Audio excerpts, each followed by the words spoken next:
uzun yillik mustamlika qilinishining asorati tarixdan ta bugunga qadar to'xtovsiz harakat qilib, bugungi kunimiz kelganda shalg'ut zihniyat inshootchiligini yangi tusga rivoj topqizish uchun G'arb ana ideologiyasini asos qilgan ma'rif sistemasida tarbiyalanib chiqqan, shalg'utlashgan ideyadagi nasllarni maydonga chiqardi. Bundaq kishilar millatparvar qiyofatiga kirib, amaliyotda millatning ideyasi bilan o'ynashib, salohiyatsizligiga qaramasdan hamma sohaga qo'l tiqib, shalg'ut ideologiyalarini va yotlarning dunyo qarashlari singan abjad tushunchalarni hech bir ilmiy tadqiq qilmasdan xalqimizga sundi. Pat-pat talash-tartish qo'zg'aydigan diniy va siyosiy masalalarning yiltizi dinni yuzaga tushundigan va siyosiy vaziyatni faqat ishlarning sirtqi ko'rinishi bilanla baholab, uning mohiyatiga qaramaydigan, yotlarning moddiy taraqqiyotiga bo'lgan qoyilligi va mahliyaligi tufayli barliq qimmat qarashlarni yotlardan o'rnak ilayotgan taqlidchi doktor, professor va yoki yozuvchi shoirlarning islomdan iborat qimmatlik angishturimiz bo'lgan qonunimizni o'z qimmat qarashiga bo'ysundirishga urinishdir.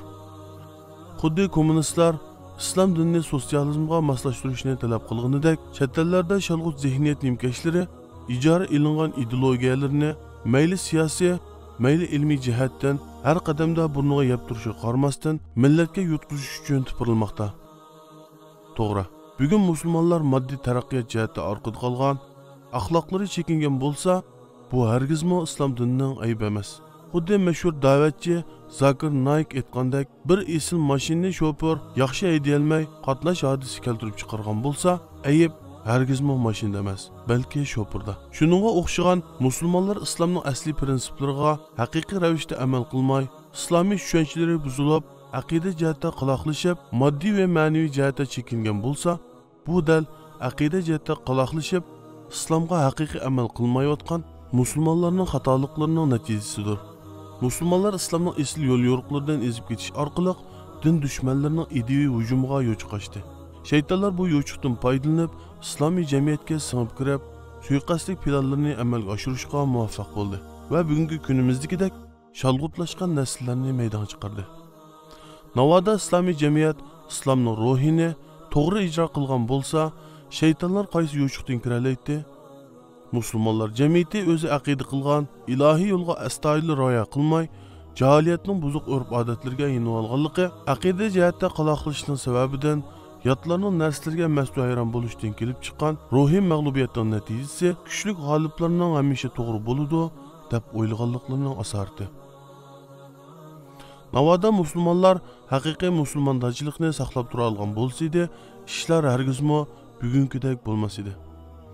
Texi 100 yilning oldida musulmonlar butun dunyo miqyosida yetakchi o'rinda edi. Uningdan avvalgi necha asr jarayonida ajdodlarimiz dinda mustahkam turib, Allohning buyruqlarini jon dil bilan o'rindaganlarda dunyoga hukmronlik yurgizgan edi. Ilm, ma'rifat, fan madaniyat islom diyorlaridan tarqalatdi. Yevropa texi qorong'ulikda turgan vaqtda Andalusda musulmonlar kechini kunduzda ko'rib o'tgan edi.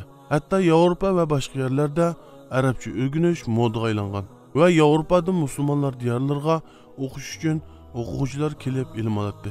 Yevropa knazlari islom madaniyatidan o'rnak olib, o'z ayollarini niqoblantirgan edi. Hatto bundoq yurish poklikning, axloqning namoyandasi hisoblanib, jamiyatda hurmatga sazovor bo'ladi.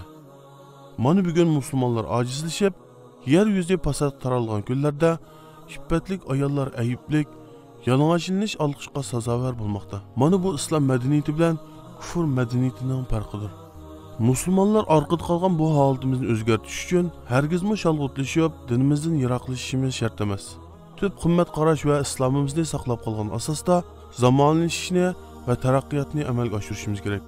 Nimani qabul qilib, nimani qabul qilmaslikni, nimaning o'zimizga tava, nimaning o'zimizga tava emasligini, qanday o'zlashtirishni bilmagan holda qor quyuq taqlid qilganda kelib chiqadigan natija kimligimizni olburun yart narsalarga aylantirib olgan bo'lamiz.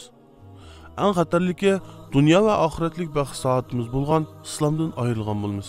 Madaniyat ustunligi va keyingi istiqboli va oxirgi g'albiga erishadiganligi qatorli savollarga 3-dunyo allaridagi taqlidchi ziyolilardan so'raganda, ular G'arbning g'oyat zo'r harbiy kuchi va iqtisodiy quvvatini nazarda tutgan asosda cho'qim G'arbning g'albisi bilan oyoqlashishdi deb javob berishdi. Lekin musulmonlar dunyosini islom asliyatchilarini ya'ni islomning asli prinsiplarida mang'uchilarni sovuqqon ravishda tadqiq qilayotgan g'arb ziyolilari uncha aldiraqsonlik qilib ketmaydi. Dangliq siyosiyon Harvard universitetining professori va strategiya mutaxassisi Samuel Huntington dal shundoq ziyolilarning biri. U o'zining Madaniyatlar to'qinishi degan kitobida bugungi g'arb madaniyati ustun harbiy kuch va iqtisodiy kuch yuzasidan boshqa madaniyatlardan ustun ko'rinsimi, lekin uning hayoti kuchi ichidan xo'rashga boshladi deydi. Va ideologiya sifatidagi g'arb madaniyati islomga hargizmo bas kelolmaydi deb muayyanlashtirdi. Chunki u islom mukammal hokimiyat sistemasi, axloq sistemasi va bilish sistemasiga ega bo'lib, hargizmo amaliyotdan ayrilgan ruhaniylik emas deb qaraydi. Mana bu g'arbdagi eng ilg'or ziyolilarning islomga bo'lgan tunishi edi. Lekin men afsuski, musulmonlikni da'vo qilayotgan ba'zi shalg'ut zihniyat ziyolilari ba'zida islom hokimiyat boshqarishini o'tirib qo'ymagan, shunga demokratiyani vosita qilsak bo'ladi desa, ba'zida dinni hokimiyatdan ayirishimiz kerak deb jar solmoqda va xalqimizga bu ozg'in ideallarni tangmoqda. Shunga Huntington o'tirib qo'ygan fikrga ko'ra, din dushmanlarining eng ansiraydig'ini islomning ichiga kirib olgan bidatlarni tozalab, farz va sunnatlarni ayni peti va tadbiqi bo'yicha ijro qilishni tashabbus qildigan islom asliyatchilaridir. Davrimizdagi islomga haqiqiy amal qilib manganlarni radikal, terrorchi, xurafiy batnomlar bilan ayblanishi dal buning mohiyatidir.